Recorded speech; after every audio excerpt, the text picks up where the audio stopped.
अपनी Facebook post के जरिए भारत में जलजला लाने की धमकी देने वाले जफरुल इस्लाम के खिलाफ दिल्ली पुलिस ने देशद्रोह का मामला दर्ज कर लिया है। खास बात यह है कि जिस कुवैत का उन्होंने अपनी फेसबुक पोस्ट में धन्यवाद किया था, उस कुवैत ने भी पूरे मामले से पल्ला झाड़ लिया है। माफी मांगने के बावजूद जफरुल इस्लाम की मुश्किलें फिलहाल तो बढ़ती ही नजर आ रही हैं।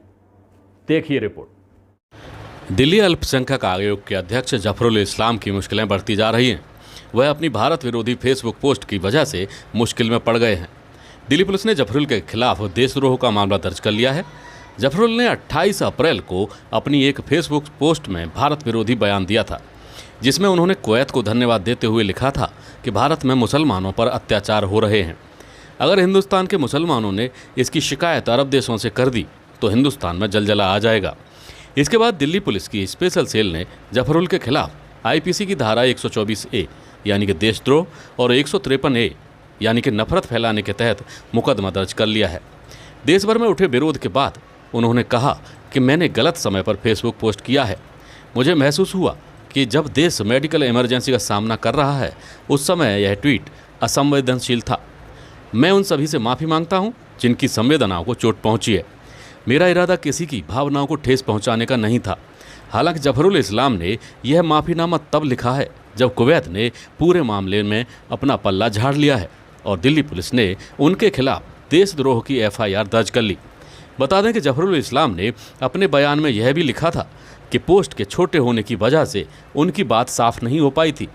जफरुल ने अपने 28 अप्रैल के फेसबुक पोस्ट में कहा था कि कट्टरपंथियों, यह जान लो कि भारतीय मुसलमानों ने अब तक अरब और मुस्लिम जगत से आपके हेट कैंपेन की, लिंचिंग की और दंगों की शिकायत नहीं की है।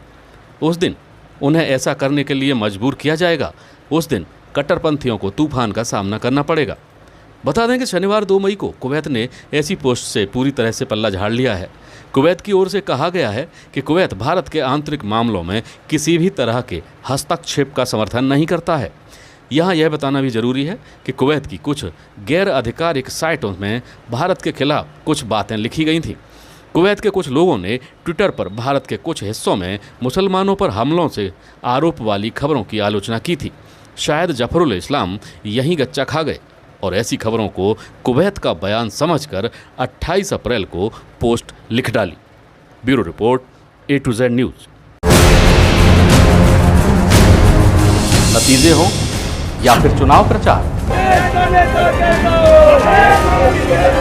पता नहीं क्यों नरेंद्र मोदी जी ने अपना निशाना 99% ईमानदार लोगों पर लगा रखा है। 15 साल एक जंगल राज का अनुभव किया है और 15 साल तक बिहार पूरे देश में बदनाम होते रहा। भारत देश बचाना है, मोदी जी को लाना है। सड़क से लेकर संसद तक केंद्र सरकार और दिल्ली सरकार को मिलकर काम करना चाहिए। देश को अब शासकों की जरूरत नहीं है, देश को सेवक की जरूरत है। सेवक। दुनिया की हर खबर। लोग कहते हैं कि आपने कांग्रेस पार्टी से समझौता कर लिया। हमने कहा समझौता इसलिए कर लिया कम से कम कोई बात पक्की हो जाए कि आने वाले समय में समाजवादी और कांग्रेस की सरकार बनने जा रही है। करोड़ जनता में जो जबरदस्त नाराजगी व आक्रोश व्याप्त है, वह किसी से छिपा नहीं। दंगा हम लोग नहीं करते हैं, हमारी संस्कृति दंगा संस्कृति नहीं है।